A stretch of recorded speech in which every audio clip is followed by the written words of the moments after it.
Կենտրոնական ընտրական հանձնաժողովը բավարարել է դատախազության միջնորդությունն ու անձեռամխելիությունից զրկել Ռոբերտ Քոչարյանին։ Նիստից հետո փաստաբան Արամ Օրբելյանը հայտնել է, որ պաշտոնական դիրքի չարաշահման, փողերի լվացման հոդվածներով է մեղադրանք առաջադրվում երկրորդ նախագահին։ Ըստ էության հանձնաժողովը արձանագրեց մի բան, որ ինքը չգիտի ինքը ինչ անում։ Հանձնաժողովի անդամները նշել են, որ իրենք իրավական հարցեր չեն քննարկելու, հավաքվել են, որպեսզի լսված լինի նաև փաստաբանների ձայնը, ինչպես պահանջում է Սահմանադրական դատարանը։ Կարող եք պարզաբանել այս վարույթի ժամանակ ինչ եք քննարկում։ Ասես պարզաբանեմ,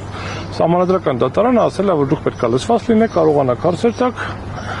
ծանոթված լինեք նյութերը կարդաք, ասես հասկացա, այդ վարույթի ընթացքն է, բայց ինչ են քննարկելու որոշման հիմքում իրավական արգումենտներ, քաղաքական արգումենտներ, գործընթացի հետ, չէ, մենք փաստեր չենք քննարկում ու պարզա որ հանձնաժողովը տեղյակ չի ինքը ինչ գործառույթ ունի։ Կենտրոնական ընտրական հանձնաժողովում նիստի ընթացքում Օրբելյանը հայտարարել է գործի նյութերում եղած տեղեկությունները սուտ են, ոչ թե հիմնավորված չեն, այլ պարզապես չեն համապատասխանում իրականությանը, հստակեցնում է փաստաբանը։ Մենք ներկայացրեցինք հստակ, որ նյութերում մեղադրանքում նշված տեղեկատվությունը սուտ է, ոչ թե չի հիմնավորվում, սուտ է։ Այսինքն հիմա բաներ, եթե ուրեմն կարծում եմ շուտով հեսա համեկող ռեպորտաժը դուրս կգա, որ Ռոբերտ Քոչարյանը նախագահ ժամանակ աջակցել է կամ ինչ-որ բան արել, չգիտեմ, չարաշահել է, ինչ-որ ուսումնական հաստատության գույքը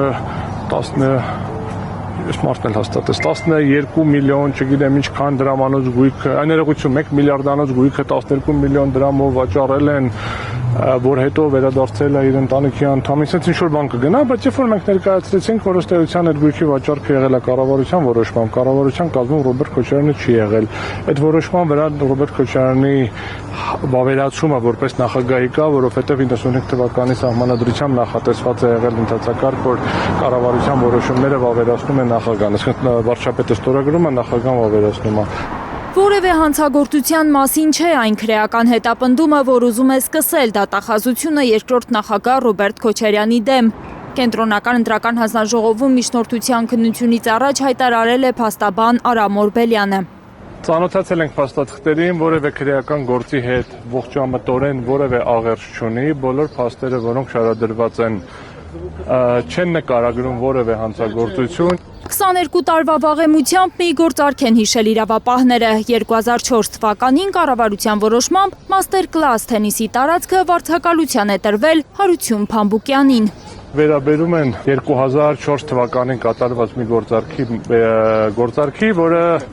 հաստատել է Հայաստանի Հանրապետության կառավարությունը, կառավարության նիստով, որոշմամբ, այդ որոշումը որևէ կերպ չի վիճարկվել եւ այդ գործարքի հետ պարոն Ռոբերտ Քոչարյանը որևէ առնչություն չունի, որ առաջ գնալով որպեսզի չդառնա ինչ-որ բան եմ անում, ընտանիքի անդամները նույնպես առնչություն չունեն։ 2009 թվականին, երբ Ռոբերտ Քոչարյանն այլևս նախագահ չէր, նրա որդին Սեդրակ Քոչարյանը գնել է այդ ընկերության մի բաժնեմաս։ Սեդրակ Քոչարյանը տվյալ ընկերությունում բաժնեմաս է առել, բավականին մեծ գումար վճարելով, մեծի նկատի ունեմ այն գումարը, որը համարժեք է համապատասխան մասին, եւ ինչ որ ձևով հետագայում դա փորձում են կապել 2004 թվականի գործարքի հետ։ Թե ինչպես են այդ երկու գործընթացները կապվում իրար, պարզ չէ։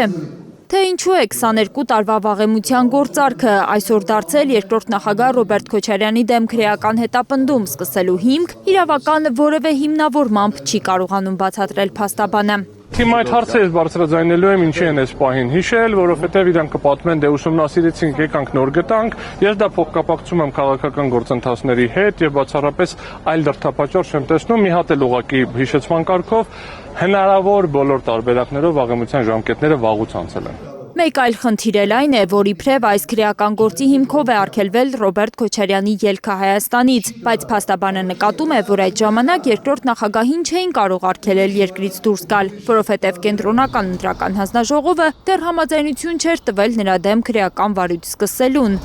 Քննչական ու հակակոռուպցիոն կոմիտեները նույնպես հայտնել էին, որ որևէ քրեական վարույթ չկա։ Քրեական մեղադրանք չէր կարող առաջադրվել առանց կենտրոնական ընտրական հանձնաժողովի համաձայնության։ Կենտրոնական ընտրական հանձնաժողովի համաձայնության, ինչպես նկատում եք, չկար, որովհետև նոր են բարձրանում այդ համաձայնությունը ստանալու գործընթացին։ Համապատասխանաբար առանց դրա սեկտը չէր կարող փակվել։ Երկրորդ նախագահի գրասենյակի ղեկավարը հայտարարել էր, որ այս գործընթացը Զվարթնոց օդակայանում տեղի ունեցած ապօրինության շարունակությունն է։ Լիլիթ Սարգսյան, Էդգար Ղուշչյան, Առաքել Օհանյան և Հարություն Մաթևոսյան, Հայլուր։